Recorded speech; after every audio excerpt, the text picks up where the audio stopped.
Bagaimana jika kesetiaan dibalas dengan pengkhianatan? Bagaimana jika ternyata yang dipungut dari lumpur malah tidak tahu diri dan malah memulai peperangan? Seperti kisah seorang kuli bangunan bernama Rudy. Rudy adalah seorang pria yang gigih dan rajin. Ia bekerja keras setiap hari untuk membangun dan memperbaiki rumah-rumah di sekitar kota. Meskipun pekerjaannya seringkali keras, Rudy selalu menyimpan senyum di wajahnya. Suatu hari saat Rudy sedang bekerja di sebuah proyek renovasi rumah tua, dia tidak sengaja bertemu dengan seorang wanita muda yang sangat cantik bernama Dr. Liana.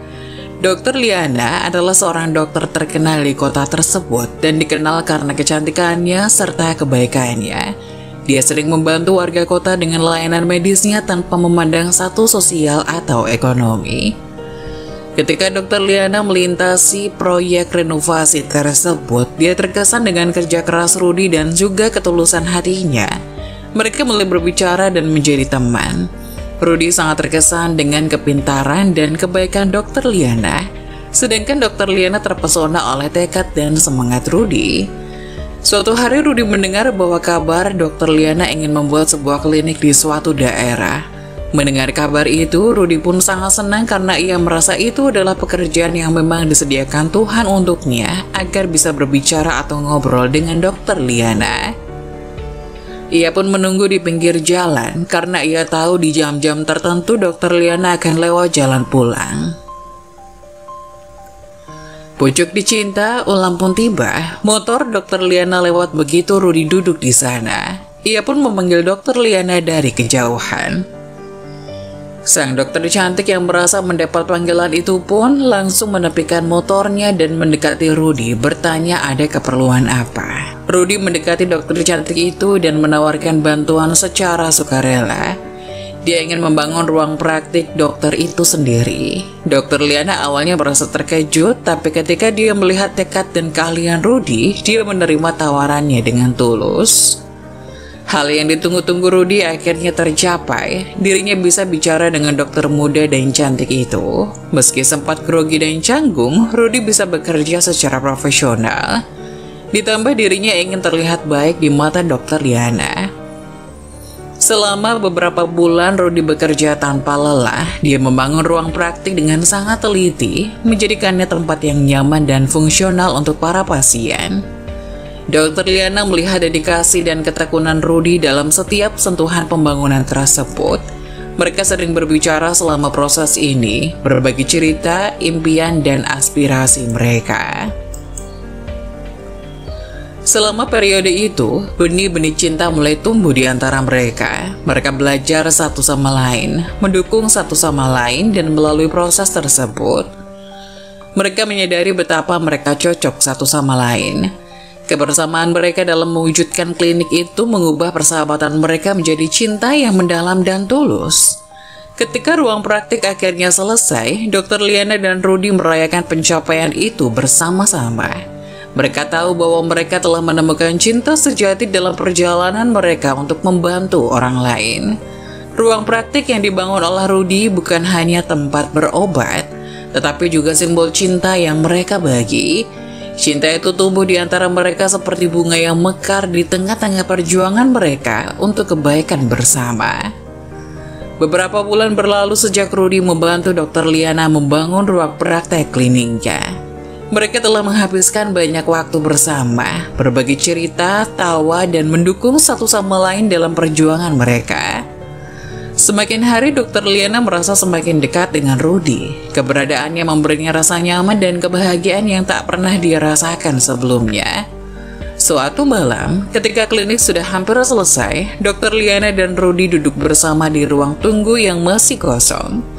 Mereka mengobrol tentang mimpi dan harapan mereka, tentang bagaimana mereka ingin memberikan yang terbaik untuk kota kecil ini. Waktu berjalan begitu cepat dan mereka tidak sadar bahwa mereka telah berbicara hingga larut malam. Tiba-tiba dalam momen yang penuh kehangatan, Dr. Liana melihat mata Rudy dengan tatapan yang berbeda. Mata itu penuh dengan kebaikan, kegigihan, dan kejujuran.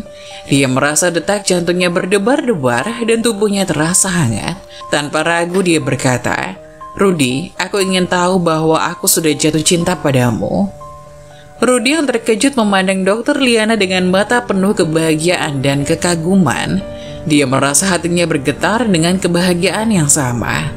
"Sama Liana," kata Rudy dengan tulus. "Aku juga sudah lama merasa seperti ini. Kita adalah pasangan yang sempurna, tidak peduli seberapa berbeda latar belakang kita."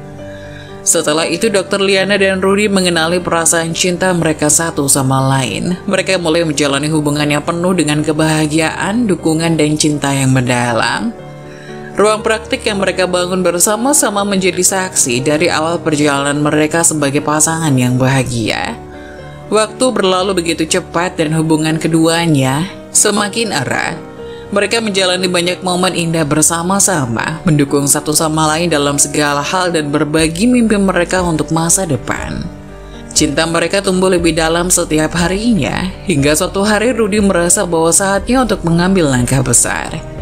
Pada malam yang cerah dan bintang-bintang bersinar, Rudy memutuskan untuk melamar Dokter Liana. Dia merencanakan semuanya dengan hati-hati, ingin momen ini menjadi momen yang tak terlupakan dalam hidup mereka berdua. Rudy memutuskan untuk melakukannya di tempat pertama kali mereka bertemu, di ruang praktik klinik yang dia bangun dengan tangan sendiri. Rudy meminta bantuan teman-temannya untuk menyiapkan segalanya. Mereka menghiasi ruangan dengan bunga-bunga yang indah dan lilin-lilin yang bersinar lembut. Ketika semuanya sudah siap, Rudy mengajak Dokter Liana untuk berkunjung ke klinik dengan alasan ada sesuatu yang perlu dilihat. Ketika mereka tiba di klinik, Dokter Liana terkejut melihat perubahan yang begitu indah dalam ruangan itu. Matanya memancarkan kebahagiaan saat dia melihat bunga-bunga dan lilin-lilin yang menghiasi ruangan. Rudy berlutut di depannya dengan cincin di tangannya dan dia berkata, "Liana, sejak pertama kali kita ketemu, hidupku telah menjadi lebih baik dari hari ke hari. Kau adalah cahaya dalam hidupku. Aku tidak bisa membayangkan hidupku tanpamu. Maukah kau menikah denganku dan bersamaku sepanjang hidup?" Dokter Liana menangis dengan bahagia.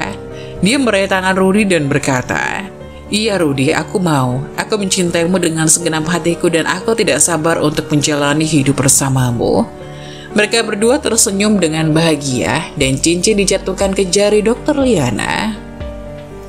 Momen tersebut pun penuh dengan kebahagiaan dan keduanya merayakan pertemuan mereka yang berarti dengan sebuah janji untuk menjalani hidup bersama dalam cinta dan kesetiaan. Setelah menikah, Rudy dan Liana pun pindah ke rumah yang lebih besar dan nyaman bersama-sama. Mereka merencanakan untuk memulai keluarga sendiri dan Rudy sangat antusias dengan gagasan menjadi seorang ayah. Rudy juga mengalami perubahan dalam karirnya. Dengan dukungan penuh dari Dokter Liana, dia memutuskan untuk mendirikan bisnis konstruksi sendiri. Dengan keahliannya dalam bidang bangunan dan reputasi yang baik, bisnisnya berkembang pesat. Rudy mendapatkan proyek-proyek besar dan perusahaannya menjadi salah satu yang terkemuka di kota tersebut. Selama ini Rudy terus belajar dan mengembangkan keahliannya dalam industri konstruksi. Dia juga memberikan pelatihan kepada beberapa pekerja muda, membantu mereka memulai karir yang sukses. Ini tidak hanya membantu pertumbuhan bisnisnya, tetapi juga memberi peluang bagi orang lain untuk mencapai kesuksesan seperti yang dia lakukan. Suatu hari, Rudy memutuskan untuk berjalan-jalan sendiri di sekitar kota. Dia menikmati momen tenang tersebut, menjelajahi sudut-sudut kota yang mungkin belum pernah dia kunjungi sebelumnya. Saat dia melewati taman kota yang indah, dia melihat seorang ibu yang tampaknya sedang berjalan sendirian. Namanya adalah Mira. Mira adalah seorang ibu tunggal yang punya 2 anak kecil. Kehidupannya telah penuh dengan tantangan dan kesulitan. Saat itu dia sedang berusaha keras untuk mengatasi kehidupan yang sulit dan memberikan yang terbaik untuk anak-anaknya. Saat Rudy melihat Mira, dia merasa ada sesuatu yang tidak beres. Mira terlihat lemah dan pucat dan tiba-tiba dia terjatuh. Rudy segera berlari mendekatinya tanpa ragu dan membantunya sendiri. Dia bertanya kepada Mira apakah dia baik-baik saja. Mira dengan senyum tipisnya menjawab bahwa dia hanya merasa lemas dan kehilangan keseimbangan sebentar. Rudy tidak hanya membiarkan Mira pergi begitu saja. Dia menawarkan bantuan untuk mengantarkan Mira pulang ke rumahnya. Mira awalnya enggan menerima tawaran tersebut, tetapi Rudy dengan lembut meyakinkannya bahwa dia hanya ingin memastikan Mira selamat dan sampai di rumah dengan baik. Selama perjalanan pulang, Rudy dan Mira bicara. Mira menceritakan tentang tantangan-tantangan yang dia hadapi sebagai ibu tunggal. Bagaimana dia berjuang untuk mencukupi kebutuhan anak-anaknya dan betapa sulitnya menjaga semangat tinggi di tengah kesulitan. Rudy yang mendengarkan dengan penuh perhatian dan memberikan dukungan moral. Setibanya di rumah Mira, dia sangat berterima kasih kepada Rudy atas bantuan dan perhatiannya. Mira merasa sedikit lebih ringan hatinya setelah berbicara dengan Rudy. Mereka bertukar nomor telepon dan Rudy menawarkan bantuan apapun jika Mira membutuhkannya di masa depan. "Makasih Om," kata anak Mira dengan tulus. Melihat wajah polos dari anak Mira, tiba-tiba Rudy memeluknya erat dan membalas ucapan terima kasih dari anak Mira itu. Ia tahu selama menikah dengan Liana dirinya belum dikaruniai seorang anak. Mungkin karena kesibukan Liana sendiri sehingga Tuhan tidak ingin memberi beban kepada istrinya itu. Setelah pamit dengan anak Mira, Rudy pun pulang. Kali ini ia beneran pulang, tapi dalam perjalanan entah mengapa pikirannya tidak lepas dari anak Mira dan Mira. Ia seperti terpikat oleh kecantikan Mira sekaligus ia juga merasa kasihan. Wanita secantik Mira sudah menjadi janda, berjuang seorang diri untuk menafkahi dirinya dan anaknya. Hingga keesokan harinya seperti biasa Rudy sarapan dengan istri cantiknya. Mereka harmoni seperti biasa. Setelah mengantar Liana ke klinik, Rudy mengatakan akan pulang telat karena ada proyek yang harus ia tinjau. Liana yang mendengar itu pun mengiyakan, dirinya ikut senang melihat keberhasilan suaminya itu. Ia tahu bagaimana Rudy di masa mudanya yang hanya seorang kuli bangunan, sekarang ia bangga karena telah bisa membawa Rudy mewujudkan impiannya dan memperbaiki hidupnya. Liana juga merasa senang karena mendapatkan seorang suami yang sangat sempurna baginya. Rudy sosok yang pengertian dan penuh perhatian. Kalau Rudy melihat setitik perubahan pada diri Liana, Rudy akan tahu dan menanyakan apa yang terjadi. Rudy juga obat pelepas lelah bagi Liana dan Liana sangat mencintai Rudy. Di sisi lain, Rudy yang telah selesai meninjau beberapa proyeknya terus-menerus terbayang wajah Mira dan anaknya. Ia bahkan tidak bisa berkonsentrasi di proyek terakhirnya saat itu, hingga akhirnya Rudy pun memutuskan untuk mampir ke pasar membeli beberapa makanan dan sebuah boneka. Kemudian melajukan kendaraannya lagi menuju rumah Mira. Ketika di rumah Mira, entah mengapa ada perasaan lega di dalamnya. Mira yang sangat cantik dan sejuk di matanya membuat Rudy senang melihatnya. Awalnya Rudy mengira ini hanyalah perasaan sesaatnya saja. Tapi lama-kelamaan Rudy makin sering berkunjung ke rumah Mira dengan alasan membawakan makanan atau hal lainnya. Mira yang merasa mendapat perhatian lebih dari Rudy, orang yang telah menolongnya, merasa sangat senang. Ditambah ia tahu bahwa Rudy adalah sosok yang berada, yang tidak ada kekurangan apapun. Ia juga tahu bahwa Rudy sudah memiliki istri seorang dokter, tapi Mira menganggap selagi Rudy masih ingin bersama dirinya, maka ia bisa sedikit merayunya hingga Rudy bisa berpaling ke pelukannya. Hingga setelah merasa cukup akrab dengan Rudy, Mira makin sering mencari perhatian padanya. Diam-diam ia sering bertukar pesan mesra lewat media sosial Rudy. Kadang ia juga sengaja mengirim foto yang menggoda untuk Rudy. Rudy yang mendapatkan bonus luar biasa dari Mira senang bukan main. Ia tahu kucing memang tidak pernah menolak jika dikasih ikan. Maka ketika ia dikirimi pesan oleh Mira, Rudy selalu membalasnya dengan mesra. Rudy juga memberikan reaksi untuk foto-foto yang dikirim oleh Mira, hingga panggilan sayang tercipta di antara keduanya. Suatu ketika, Liana mulai kehilangan keberadaan dan kehangatan suaminya di rumah. Ia tahu bahwa suaminya sedang sibuk kerja, tapi hanya saja firasat perempuan mengatakan bahwa Rudy sudah terlalu jauh dari genggamannya. Hingga ketika jam 11 Rudy belum pulang, ia sengaja tidak tidur dan menunggu Rudy pulang. Tepat pukul 1, mobil Rudy terparkir di rumah. Rudy yang habis dari rumah Mira teramat senang karena telah bertemu perempuan yang kini mengisi hatinya. Ketika Rudy membuka pintu rumah, ia sangat kaget begitu mendapati Liana yang belum tidur dan menunggunya di ruang tamu. "Liana, kamu belum tidur sayang?" "Belum mas, aku kangen sama kamu." "Oh, kamu dari mana mas?" tanya Liana. "Habis ninjau proyek lalu ketemu teman sayang," kata Rudy sambil mencium puncak kepala Liana. "Ketemu teman siapa sampai kamu sesenang itu?" tanya Liana penasaran. "Oh itu, teman zaman kuliah aku sayang. Dia sekarang bangga banget sama aku, katanya di kampung pada heboh juga lihat keberhasilan aku yang sekarang. Aku jawab aja dong kalau semua yang aku capai ini berkat kamu, istriku yang luar biasa istimewa ini. Goda Rudy sambil memeluk Liana. Liana yang mendapatkan perlakuan manis dari Rudy pun lega sekaligus senang. Segala prasangka yang tadinya menyelimuti kini gugur sudah.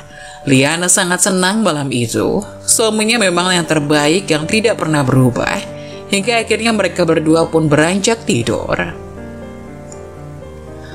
Pagi harinya Liana menyiapkan sarapan seperti biasa. Rudy juga menyantapnya dengan senang hati.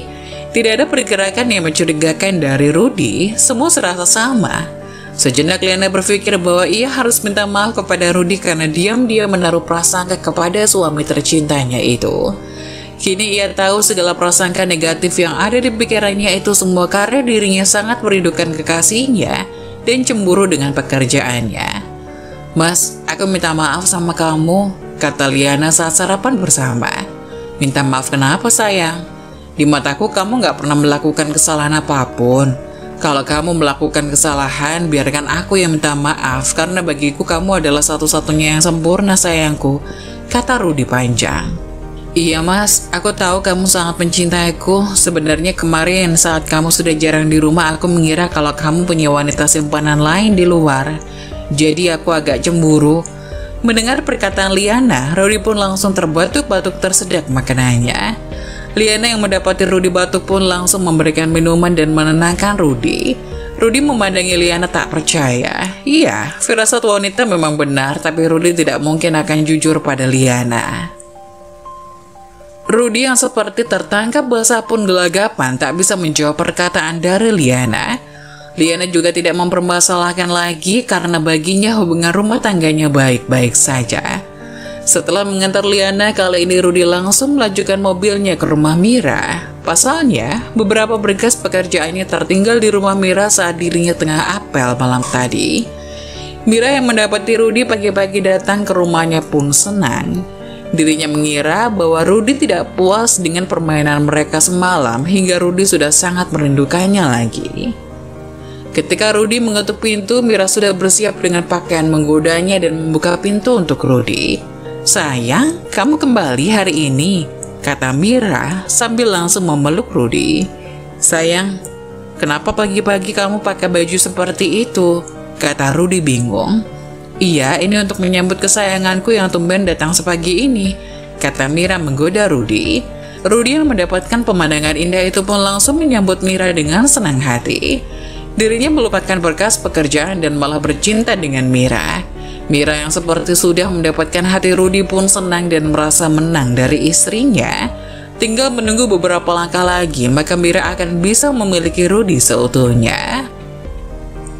Setelah melakukan hubungan terlarang, Mira pun merengek kepada Rudy untuk diberikan pekerjaan. Ia mengaku bosan jika hanya tinggal di rumah itu dan menunggu kedatangan Rudy yang tidak menentu. Mira juga mengaku bahwa dirinya lulusan D3 akuntansi, maka dirinya bisa menjadi asisten atau manajer keuangan dari beberapa proyek Rudy. Ditambah Mira mengatakan bahwa dirinya bisa lebih lama berduaan dengan Rudy. Mendengar ide dari Mira, Rudy langsung menyetujui. Kebetulan dirinya memang membutuhkan asisten untuk menghandle beberapa pekerjaan yang tak ia mengerti. Rudy hanyalah lulusan SMA dan dia tidak tahu apa-apa mengenai akuntan. Maka Rudy pun menyerahkan segala urusan keuangan proyek itu kepada Mira. Mira yang mendengar itu pun senang, kini dirinya bisa setiap hari berangkat kerja bersama Rudy. Begitupun Rudy, hubungan gelapnya tidak akan terungkap dan ia merasa bahwa perselingkuhannya akan berjalan lancar.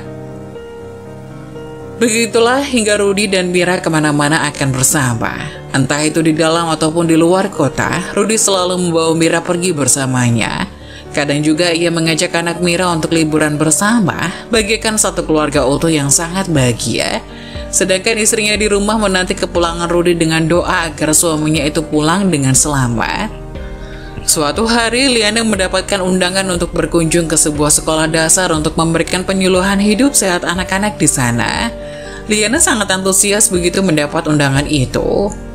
Pasalnya meski belum dikaruniai seorang anak, dia sangat suka anak kecil. Hal itu membuat Liana sangat bersemangat. Di sekolah, semua guru dan murid-murid di sana juga sama antusiasnya dengan Liana. Begitu selesai memberikan penyuluhan, banyak anak-anak yang memeluk Liana. Liana pun membalas pelukan itu dengan hangat. Hingga satu dari murid SD yang melihat layar laptop Liana belum mati pun melihat sebuah foto yang tidak asing menjadi wallpaper laptopnya. "Bu dokter, ini siapanya Bu dokter?" kata anak polos itu. "Oh, ini suami Bu dokter, dia orang baik. Aku tahu kok Om itu orang baik, namanya Om Rudi kan Bu. Om itu baik banget loh, sering datang ke rumah aku, bawain makanan dan nemenin mama tidur kalau di rumah," kata anak polos itu. "Apa? Mungkin kamu salah orang nak?" "Enggak kok Bu, tadi pagi aja Om itu datang ke rumah sebelum aku berangkat sekolah. Kata mama sama Om mau main dulu di rumah, aku disuruh berangkat sekolah sendiri. Baju Om itu juga banyak ketinggalan di rumah kok Bu." Mendengar perkataan dari anak kecil itu, jantung Liana berdetak kencang. Keringat dingin langsung meluncur di sekujur tubuhnya. Matanya berkaca-kaca, ia sangat tidak percaya dengan apa yang ia dengar hari itu. Tapi ia juga tahu bahwa perkataan anak kecil dan polos itu biasanya sangat jujur. Hingga ketika sekolah dibubarkan, Liana sengaja menunggu anak kecil yang tidak ia kenal itu dan mengatakan ia ingin mengantarnya pulang. Setelah mengantar pulang anak itu, Liana tak menemukan tanda-tanda atau keberadaan Rudi suaminya. Untuk sementara dirinya merasa lega karena mungkin anak itu hanya merasakan kemiripan yang sama antara Rudi, suaminya, dan orang lain. Tapi rupanya kelegaan itu hanya sementara ketika Liana melihat berkas pekerjaan atas nama suaminya berada di salah satu sudut meja di sana. Dirinya lantas langsung melihat dan membuka berkas itu untuk memastikan barangkali matanya salah. Ketika membuka berkas itu, Liana langsung pasrah. Dirinya tidak mengira bahwa itu benar milik suaminya. Setelah melihat berkas itu, Liana langsung kalap. Dirinya masuk ke dalam rumah anak itu tanpa permisi. Dan benar, Liana menemukan beberapa pakaian milik Rudi yang ia belikan khusus untuknya. Hati Liana hancur seketika. Dirinya sangat tidak menyangka dengan apa yang Rudi lakukan di belakangnya. Rudi sudah mengkhianati cintanya, orang yang telah mengangkatnya dari kemiskinan. Rudi juga lupa siapa dirinya hingga bisa berdiri sampai di titik sekarang. Kini Rudi berani selingkuh di belakangnya dengan seorang janda anak satu. Liana sangat marah hingga pulang begitu saja meninggalkan anak kecil yang tidak ingin dia ketahui namanya itu. Di rumah, Liana mengamuk sejadi-jadinya. Ia membanting segala barang yang ada di depannya untuk melampiaskan kekesalannya. Ia juga menghancurkan foto pernikahannya dengan Rudi yang ia pajang di ruang tamu. Hatinya sangat hancur, ia menangis sejadi-jadinya. Kekecewaannya sangat dalam hingga langsung berubah jadi benci. Iya, seketika itu juga ia sangat membenci suaminya. Ditambah ia tahu Rudi saat ini tidak pulang dan sedang bersama selingkuhannya entah ada di mana. Liana masuk ke kamar dan mengobrak-abrik seluruh ruangan hingga mirip kapal pecah. Ia kembali mengamuk dan membuang selimut yang ia pakai bersama suaminya. Ia membencinya. Ketika ia melihat benda yang berhubungan dengan suaminya, maka ia akan langsung membencinya. Hingga tanpa pikir panjang, malam itu juga Liana langsung menelpon pengacaranya dan menggugat cerai Rudi, orang yang tidak tahu diri. Di sisi lain, Rudi yang sedang berada di luar kota tidak tahu apa yang terjadi di rumah. Ia hanya mengirimkan pesan kepada istrinya mengabarkan bahwa dirinya tidak bisa pulang untuk beberapa hari karena sedang meninjau proyek di luar kota. Tentu hal itu adalah akal-akalan Rudi saja. Dirinya tidak benar berada di luar kota, dia hanya ingin lebih lama berduaan dengan Mira kekasihnya. Mira juga selalu menggoda Rudi dan melarangnya untuk pulang. Tiap kali Rudi ingin pulang, Mira selalu memeluknya dan mengajaknya untuk melakukan hubungan terlarang. "Mas, aku sangat mencintai kamu. Kamu mau nggak ninggalin istri kamu lalu nikah sama aku aja?" kata Mira. "Aku juga cinta sama kamu, Mir. Tapi apa kamu tidak cukup dengan aku yang setiap hari mendatangi kamu saja?" kata Rudi. "Enggak, Mas. Aku cemburu tiap kamu pulang sama istri kamu. Aku pokoknya di dunia ini sangat sayang sama kamu dan cinta sama kamu, Mas. Dan kamu hanya boleh cinta sama aku. Mira, kamu tahu aku bisa berhasil seperti ini berkat Liana, istriku." Setelah mengatakan hal itu, Rudi baru teringat bahwa dirinya sudah beberapa hari tidak pulang meninggalkan istrinya di rumah. Sejenak ia panik karena ia belum pernah meninggalkan Liana selama ini setelah pernikahan mereka. Rudy pun langsung bergegas memakai pakaian dan langsung pulang menuju ke rumahnya bersama Liana. Sepulangnya di rumah Liana, ia sangat kaget begitu membuka pintu, mendapati seisi rumah seperti kapal pecah. Kursi yang terlempar, bingkai foto yang pecah, dan pecahan kaca di mana-mana. Melihat hal itu, Rudy berpikir bahwa terjadi perampokan. Ia pun langsung berlari menuju kamarnya dan mendapati ruangan yang sama berantakannya. Ia sangat panik, ia takut jika Liana kenapa-napa. Ia juga tidak melihat keberadaan Liana dimanapun. Pencarian itu membuat Rudy frustasi. Beberapa kali ia menelpon nomor Liana tapi tidak ada jawaban. Bahkan nomornya tidak aktif. Rudy berpikir bahwa istrinya itu telah diculik oleh sekelompok perampok yang datang ke rumahnya. Ia pun berlari keluar hendak mencari pertolongan dan datang ke kantor kepolisian. Ketika ia masuk ke dalam mobilnya, tiba-tiba ada seorang berjas hitam menghampiri dan mengetuk kaca mobilnya. "Dengan Pak Rudy," kata orang itu. "Iya, saya Rudy," jawab Rudy gugup. Ia mengira bahwa lelaki itu mengetahui keberadaan istrinya. "Istri Bapak mengirimkan ini," sambung orang itu sambil memberikan stop map kepada Rudy. Rudy pun membuka mobilnya dan turun dari sana. Tapi bukannya membuka stop map itu, Rudy malah marah dan panik bertanya mengenai keberadaan istrinya. "Di mana Liana? Di mana istriku? Kamu tahu kan? Bapak akan tahu keberadaan Dokter Liana begitu membuka stop map ini." Mendengar itu, Rudy pun segera membuka stop map itu. Rudy kaget bukan main karena rupanya stop map itu berisi surat permohonan cerai dari Liana untuk Rudy.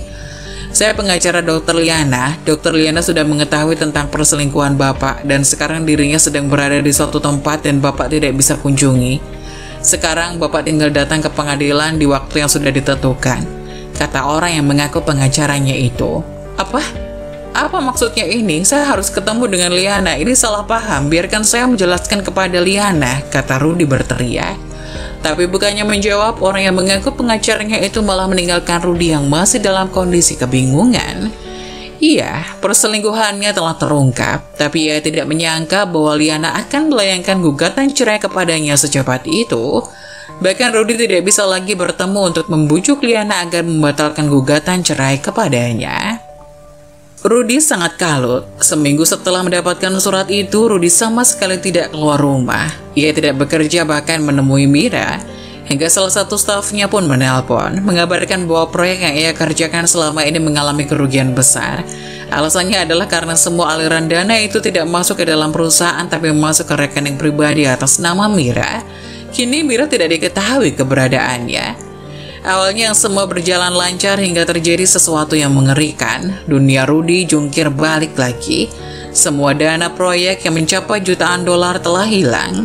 Rudy mencoba menghubungi bank dan mengaudit rekening perusahaan, tetapi semuanya menunjukkan bahwa uang itu telah dipindahkan secara sah. Ternyata Mira yang telah mengakses semua informasi keuangan perusahaan, bahkan sampai pada akses transfer dana.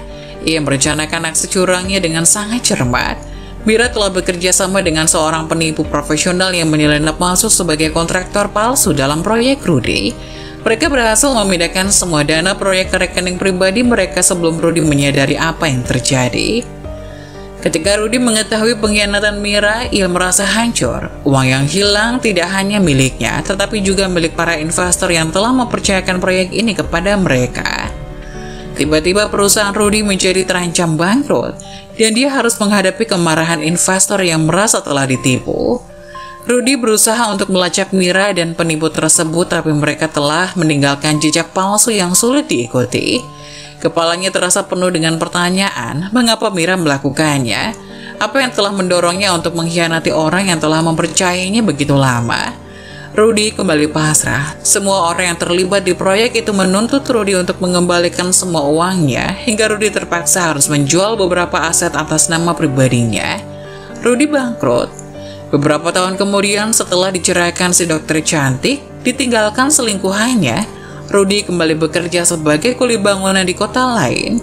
Ia harus memulai hidupnya dari nol lagi.